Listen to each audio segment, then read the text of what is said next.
Good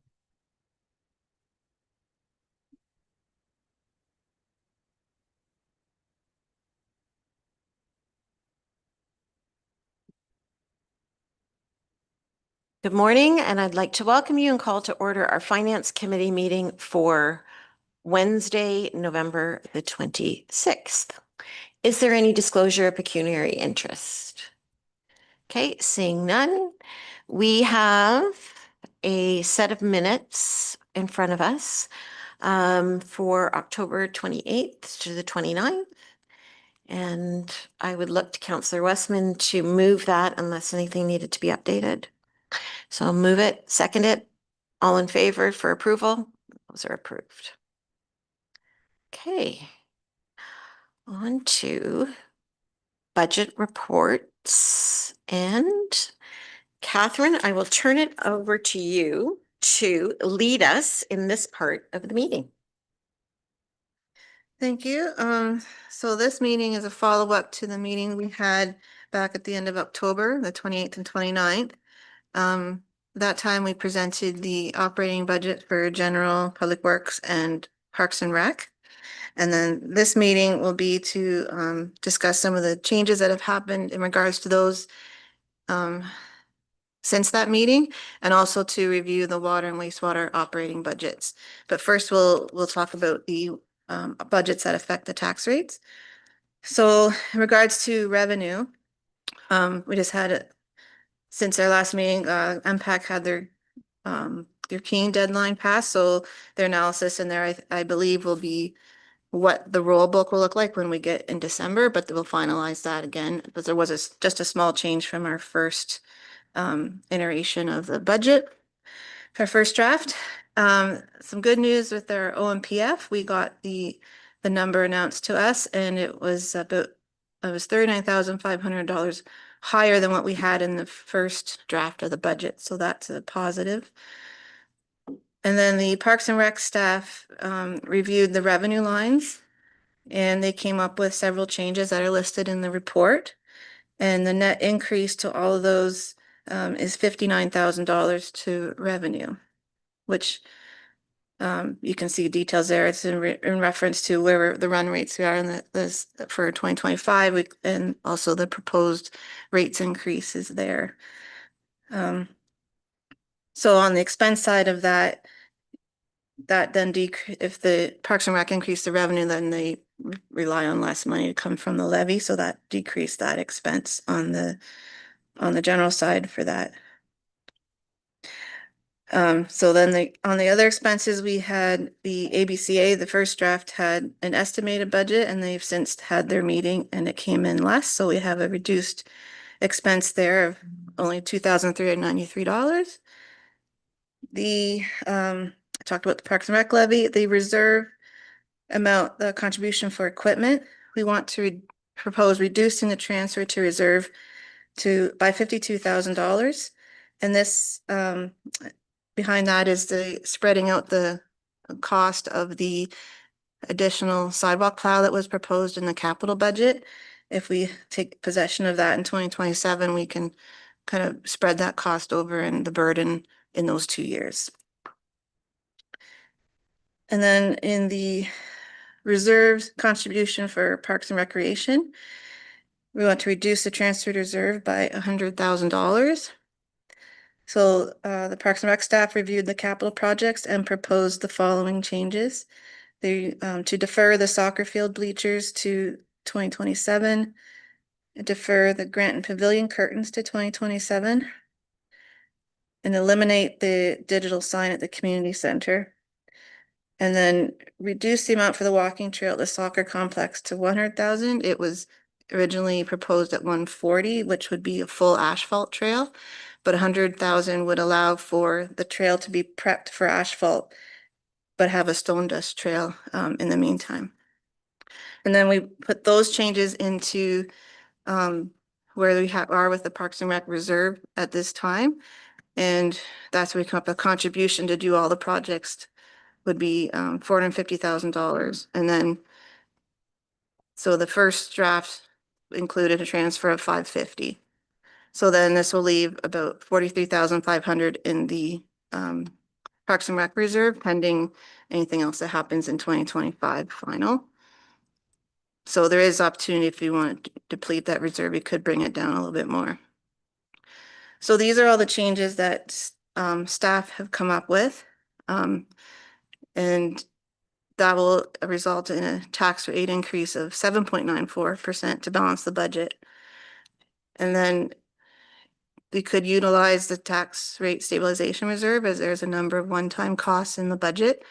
And if we use that for the around $200,000, would be at the 4.43% tax rate increase to balance the budget.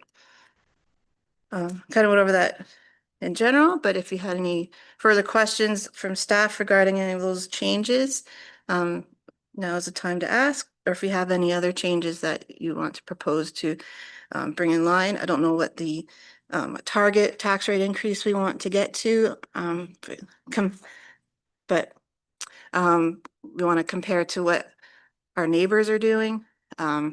I know a couple have proposed or are proposing, they're in the 5 point something, and others are trying to get to the around the 4% is their goal, but they haven't, they're not in that process. They're still in their budget process. So we'll see where that lands. And then the county will be in the 4 or below as well. That's what I know. So turn it back to the committee. Okay, well, thank you, Catherine, for those updates. And thank you to everyone for the work that you've done to get it down to a better, certainly a better number than what we started at. So appreciate that. Alex, I didn't know if you had any comments on anything that's been proposed or any questions on.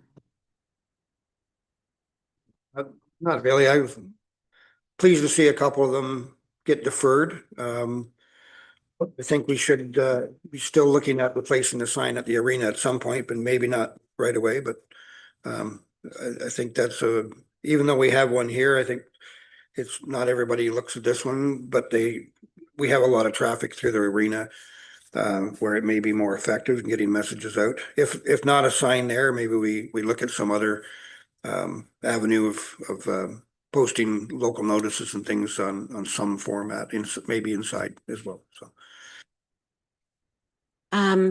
just I guess to Darcy, the increases in your revenue expectations, is that just from proposed fee rates, or are you looking at more people coming in? How did we get to those numbers increase?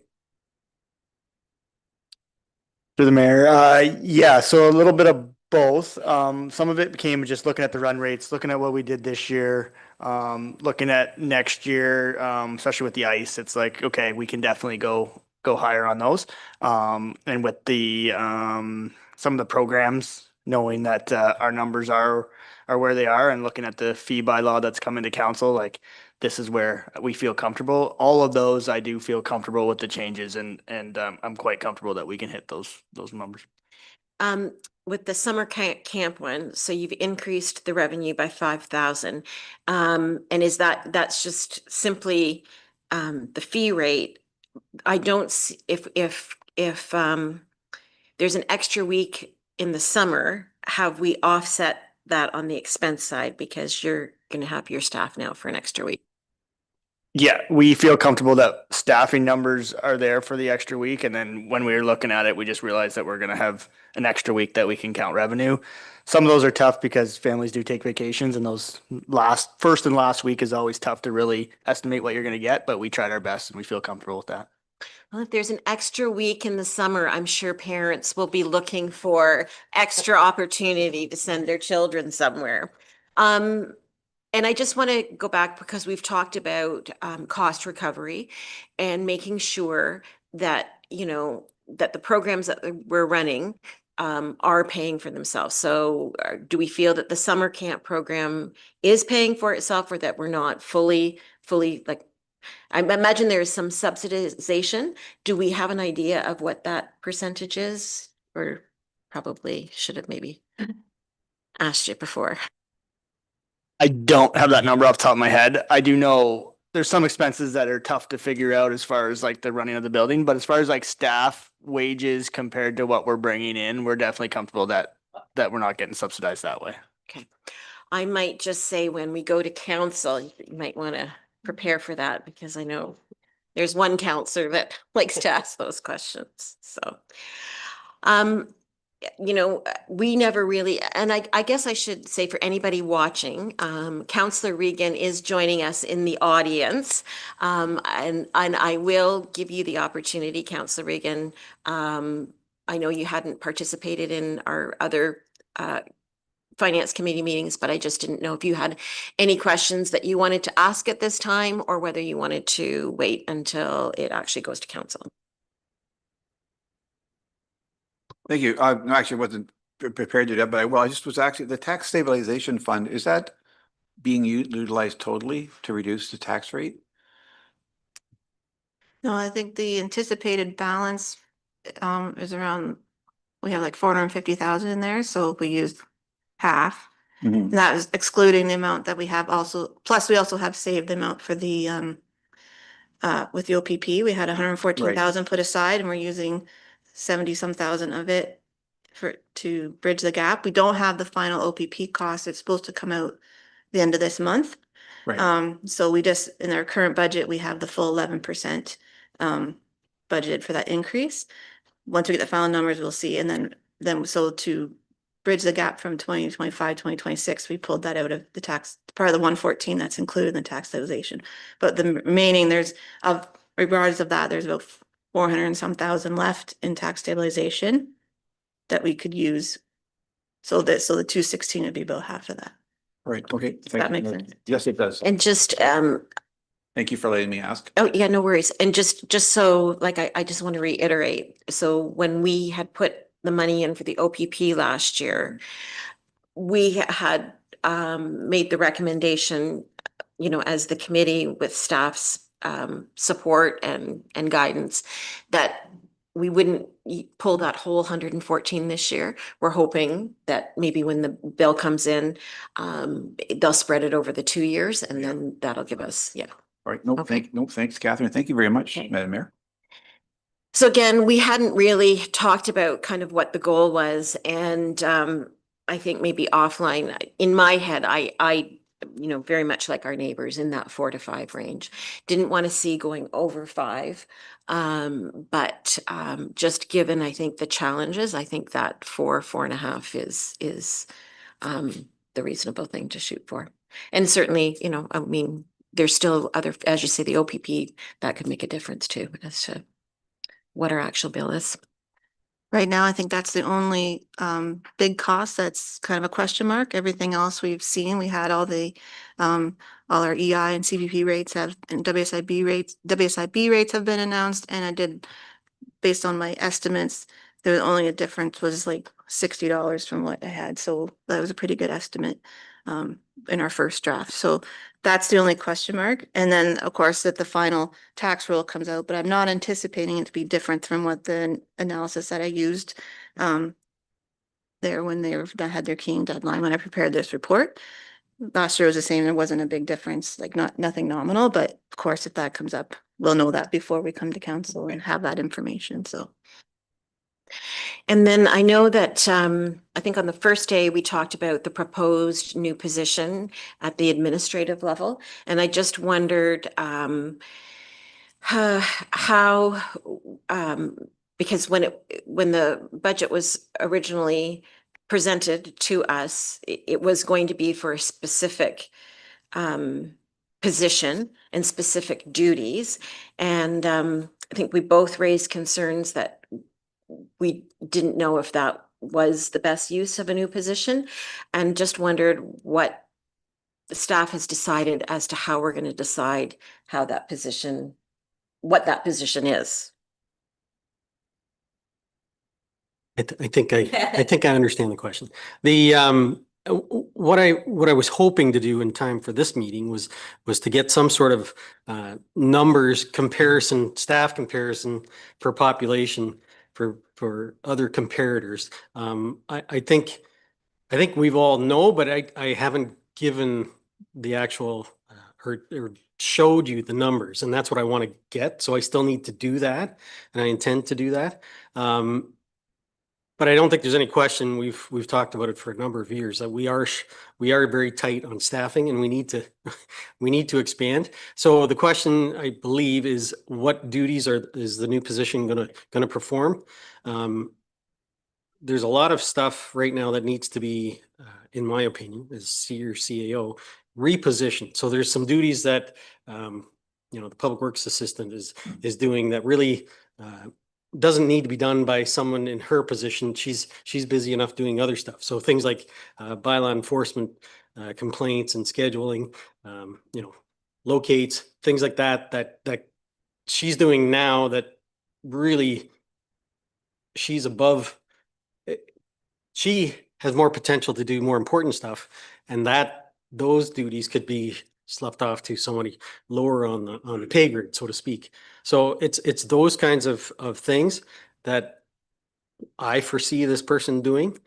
There's also going to be some administrative support that needs to be done for the fire department. There's administrative stuff that's currently, Tina as your clerk, as your deputy clerk, is trying to get done, but she's got a lot on her plate with redoing all the bylaws and policies and things like that.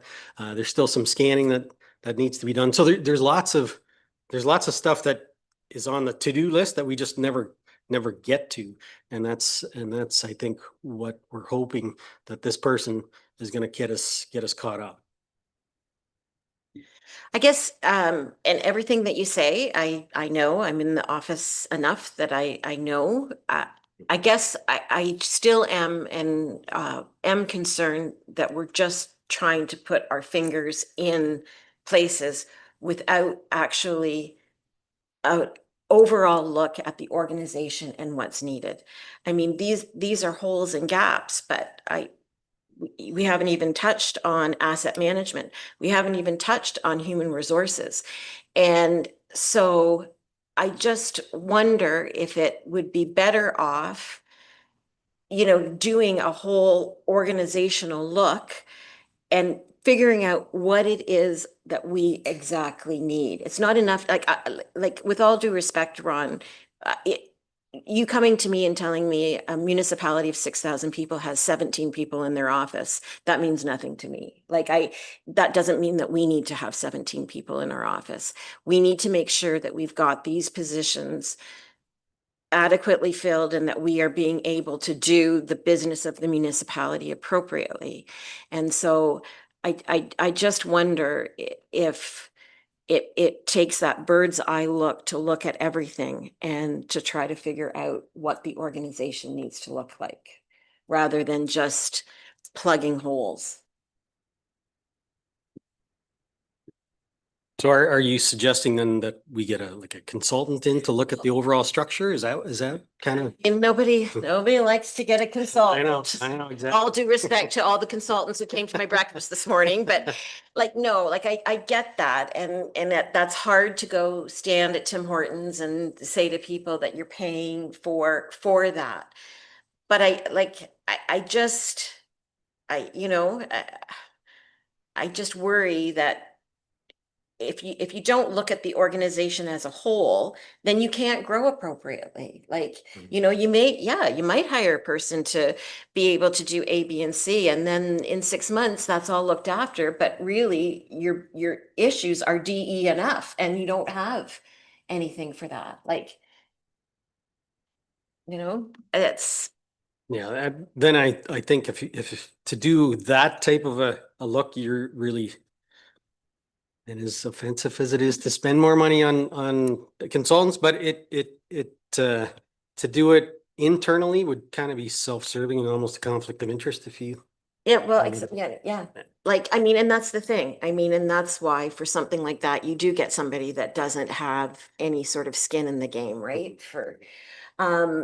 I know at the Capitol meeting, when we talked about the modernization budget or the modernization reserve, did we talk about, I don't know if I got, did we talk about what it could be used for and if there was somewhere that we could admin reserve or putting that in the admin reserve for, oh, I know that was it. It was maybe possibly using that money for the software that, yeah, the new whatever that is, but yeah. I mean, I just, yeah, I don't know. I don't know if there's opportunity there or something. So the 143,000 that's left in the modernization reserve from those funds that we got. So we already had 100,000 earmarked for the accounting software solution. Yeah. Okay. So, and then what we have kind of left, we have a little bit, say we have about 1,500 for Perfect Mind, that we're enhancing that program. We're gonna expand on that and have extra training. So we're gonna utilize that for that program. There's some leftover funds from other ones, and then we still have about 26,000 in there for electronic document and management. So that's was used, and we're continuing to have right now we're working on scanning the larger files for the drains. So we're utilizing outside company for that. And if there's an opportunity to use some of those funds to have someone maybe temporary to help scan some of the other things, we could utilize that. So there is a little bit of left other ones. We want to like leftover from, say, some other projects. We want to utilize that to something within that, one of those three things to use. So like if we need more for like say like Perfect Yeah. Mind, if we want 8,000, maybe we'll take the leftover, but No, understood. sorry. Alex, no, thanks. No, I got it. No, it was perfect. Thanks. Yeah, just stepping back to the proposed addition to our staff. Yeah, I think we need to do at least some kind of a review and determine where the need is. But I mean, you're here, I'm here, we're all here. Our staff are working hard. They really are. And Ron's not wrong when he says there are areas where we have people that are doing duties that could be done by someone else and and relieve them for time, like Public Works, and relieve them to be able to focus on the core duties of their job. I'm in full support of moving forward on this and getting some more information and with the target and the aim of getting someone in place sooner rather than later. Just because, I mean, our staff are working hard and there's an underlying risk that we have good staff and they're loyal and they are here, but there's green grass on the other side of the fence. And I don't want to see any of our core people that we've invested in looking over the fence because they're overworked here and there's an opportunity somewhere else for better pay or better opportunity. I want to make sure that we're supporting our staff and our team well and retaining the excellence that we have here. So that's kind of where my head is. Okay, so just so I'm clear, so then you're happy with what's been presented with with the budget of, or the operating budget of a new position? Okay, all right. Yeah. So I don't know if that helps you. But I guess, I mean, I think before I can fully support that, I would like a better idea of what it means to the organization and how you see the organization and whether that means presenting, you know, getting a consultant in to help us, what that might look like. I just want a better understanding of how that could be done before I say yes or no to. Yeah, and I understand that because I do hear it from our treasurer, our director of finance, that we are going to have to do something with asset management. And, I think we're all very well aware of what's happening. A lot of municipalities are hiring asset management personnel specifically for that. Now, are we big enough to have our own, or can we share one? Those are discussions. I've also, we've also talked about sharing an HR person because we don't need. I don't believe at this point in time we need a full-time HR person, but North Middlesex just hired a full-time HR person. Maybe there's some opportunity to purchase some of her time to help us out when we need it, kind of thing. So there's many different ways you can fill those gaps in service. So, but yes, I think a consultant would obviously look at all of those things and bring something back. And then you've got a solid plan to move forward.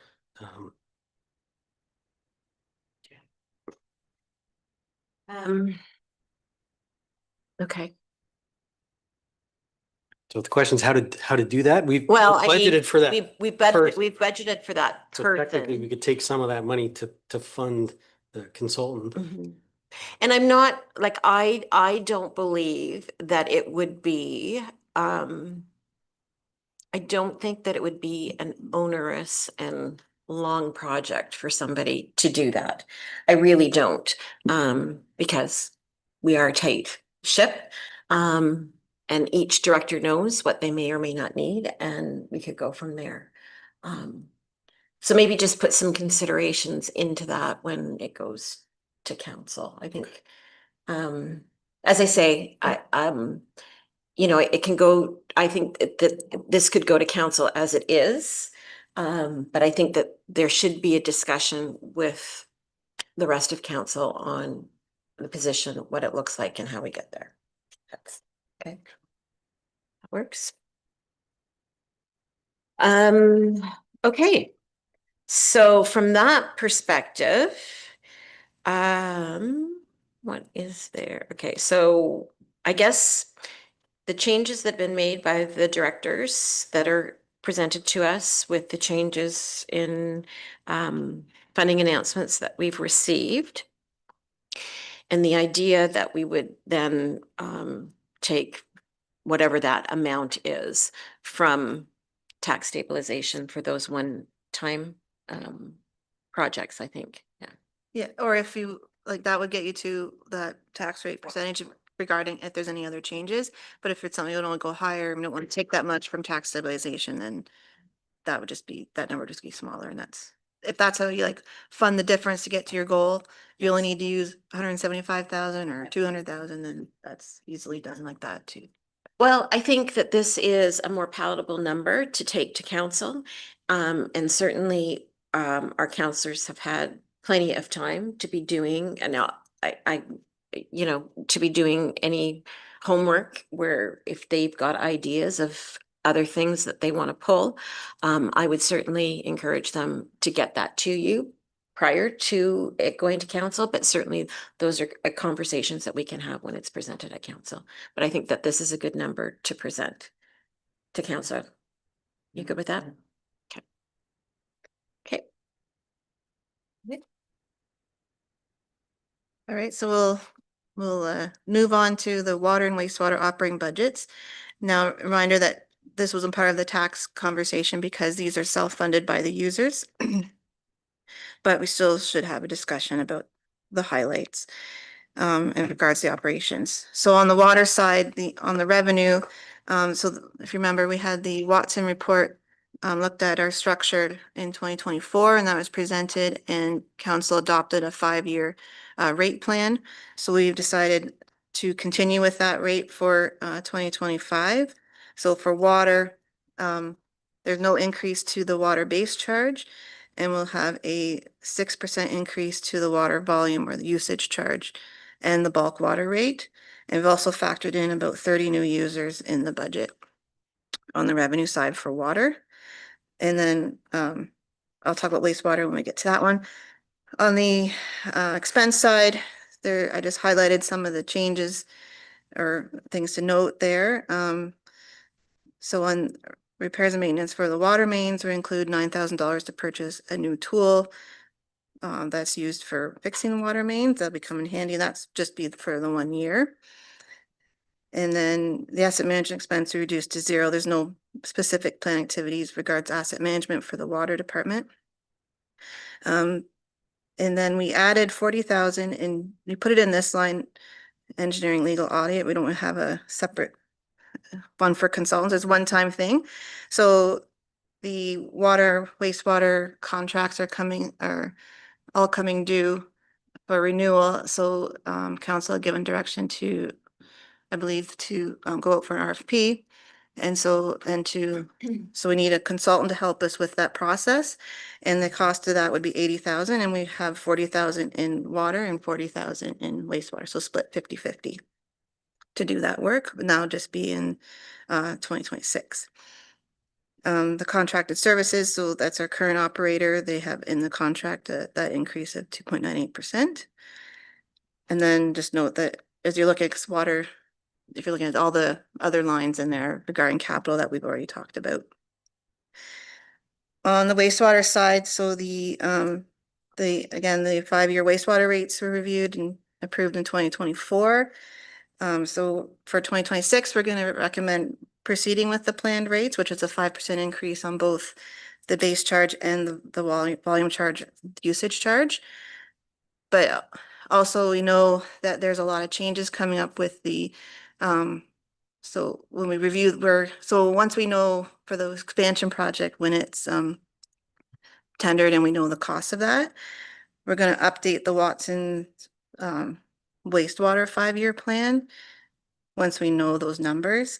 And so both we'll look at operations and capital expenses should decrease because we have also the grants. We don't have to borrow as much. And I think that was factored into their planning. So I think it'll be favorable in the long run because we'll be able to hopefully reduce the amount that we have to collect for those capital fee, that component of the rate in response to that. But until we know those final numbers, we can put that in the plan and that and see what our capital outlay would be in regards to what the system has to fund. And I hope I said that properly. And Jeff wants to expand on that. Maybe if I could just add, so it's kind of exciting, I think, once we see what the tender comes in and how we're going to use the funding and finance the different aspects of development and users. And I think it's going to affect both the capital for wastewater and it's also going to affect the operations. So we maybe can't reduce operations in 2026 or 2027, but coming in 28 and 29, we're going to see a reduction in sludge hauling and stuff like that. And I think we need to fine tune the Watson report on the wastewater side of things for the next 5 years. Catherine and I talked about this. I don't think we can do it now because we're still getting some pretty good operational cost increase. And we want to make sure we're staying ahead of everything. So to be safe and make sure that we have a good system, we're going to keep with the plan. And then once become aware of the exact costs and what the future holds, I think we can update for next year's budget. And I think we'll see some very favorable items come due that we can reduce maybe the long-term increases in wastewater costs. So we're still recommending the 5% based on what we know is going to happen. We know there's going to be some increase in operational costs that we have to cover over the next couple of years until we get the expansion in place. But like I said to Catherine, I think we just note that next year, I think we bring to council an updated long-term budget for wastewater. Yeah, I think the important part of all of this is if you're a wastewater user in Lucan Biddulph, with that grant funding, we're looking very favorable for rates over the next 20 years. For operational rates, because we've said all along that part of this project is not just also the expansion. It's also it's bringing the 30 years back to, replacing some of those. And we've said like there is still going to be a cost to the end user of that. But what you're saying is you think like, I don't want that to be lost on the end user, that they think that that the whole grant is going to pay for everything. Because it's my understanding that there are components that we as existing users will have to pay for. And I think the messaging that we talk about internally is it's 17.6 million, yes, but it's 70% funding, and that's the message we want. It's 70%. We still have to pick up the 30%. So obviously 30% is better than 100%. So that's good, but it's not nothing. So you are correct. Yes. And I mean, I agree. I think that makes sense. You bring Watson back in and look at it and say, okay, now that we know what's in front of us, how does this affect the plan going forward? No, I think that's smart. Yeah. Yeah, and again, I'm maybe just repeating what Catherine kind of mentioned, but I just want to say it again that we originally had started planning for these upgrades to the, not upgrades, the replacement of the capital stuff, such as SCADA, that we needed to do at the Lucan wastewater treatment plant. And I say SCADA, we had looked at about $100,000 in upgrade, not upgrades, replacement of SCADA. So this expansion project, yes, so there is going to be those crossover savings that everybody's going to take advantage of. But until we get the final numbers, we don't really know. So we're going to keep to the plan and then come back next year with an updated plan.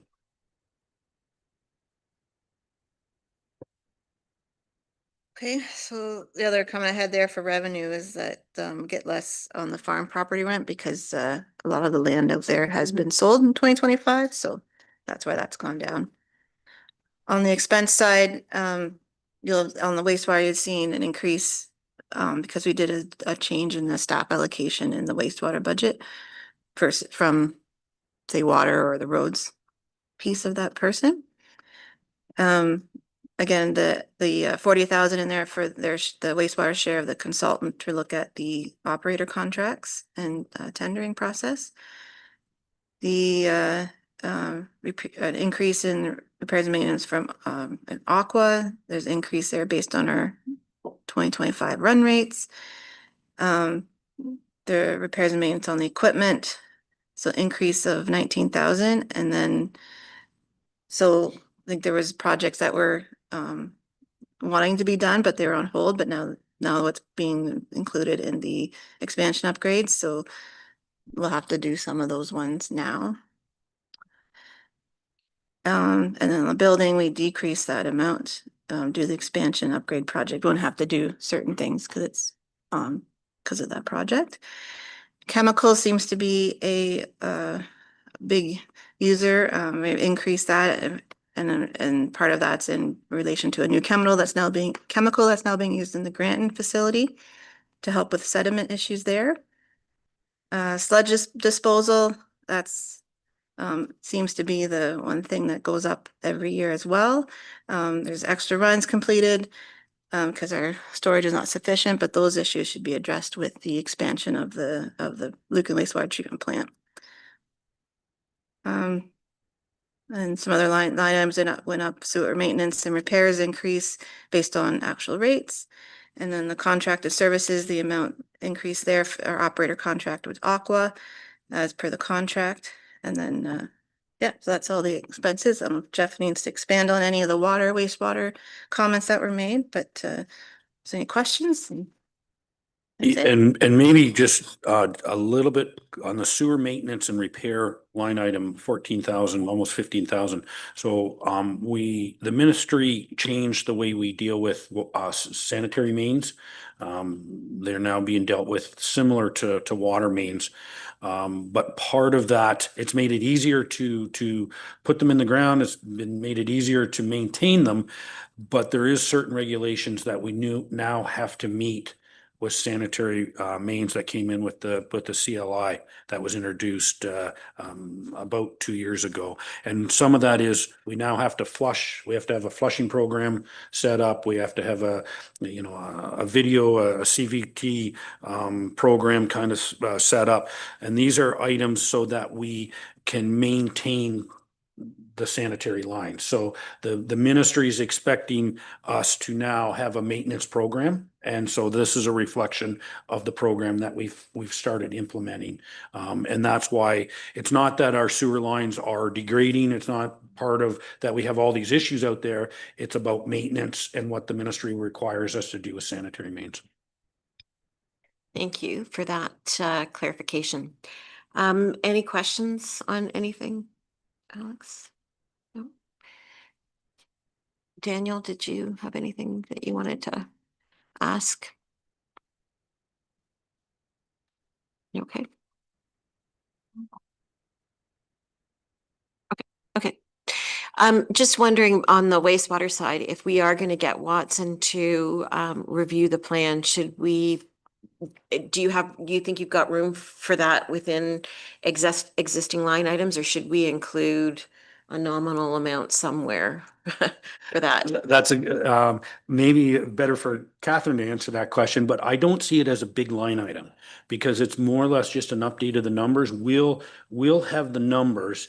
We have an Excel, we have a really good, we just need them to help us implement the numbers. So I don't see this as a large cost to the system, but I'll let Catherine maybe whether. Yeah, I think what Jeff's relating to is, so when we had the original Watson report and everything, and part of that, what we got from them was a modeling system with this Excel spreadsheet and things. So I think what we're talking about is just going back to them and say, have a refresher on how this works, so we can, on a update this number, make sure we update it in the right place so that it reflects back to the rates and they're all tied together. So I think that's what we really were looking for, not a full on review of the everything, just a refresher class, a bit of training on these, on those, that model that they provided, that's their model, and we have rates to use it, that we got from the last, project. I think that was the idea. No, thanks for that. Okay, so there's no other discussion on that. Next steps, I guess, is, do we have to do a motion to The motion to, present? yeah, receive this report, and then my recommendation, but I don't know if that's the And then, yeah, right wording. It depends if you had other changes, but these presented to be brought forward, or Yep. something to bring this to council in some fashion. I think that motion is fine. Yeah.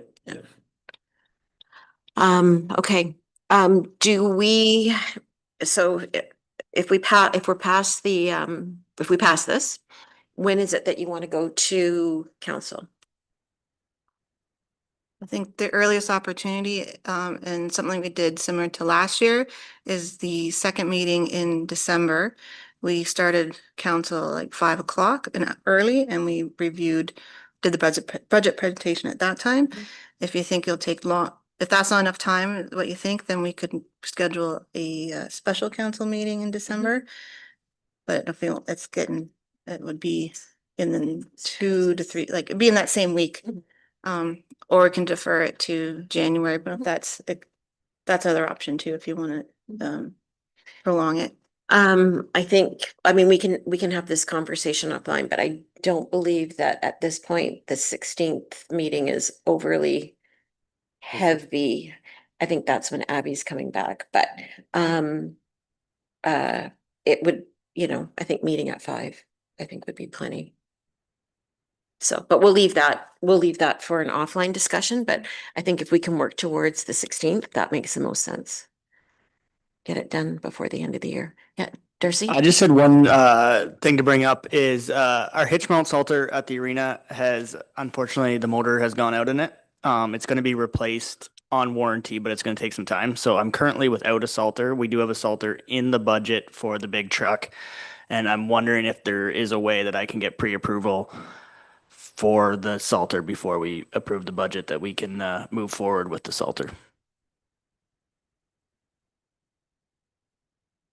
Yeah, I unfortunately can't be there Tuesday, but I could send a report to, yeah, That report could go to council on Tuesday. Yeah. if the, okay. Yep.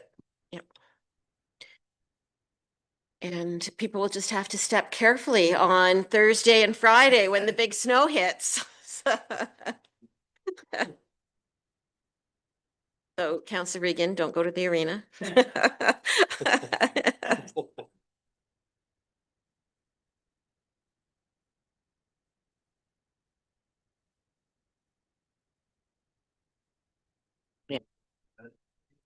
Okay, so we'll work towards bringing it in some form or fashion on the 16th. And was there anything else that you wanted to say? Okay, then the motion is that report number FIN -13-25 be received and that the Finance Committee recommended budget changes be brought forward to council. Moved by Councillor Westman, and I will second it. All in favor? And that is carried. Thank you very much to everybody for their hard work. You guys really did do all the heavy lifting. And I'm certainly looking forward to having that discussion at council. It'll be good. Be good. And a motion to adjourn. Alex and me.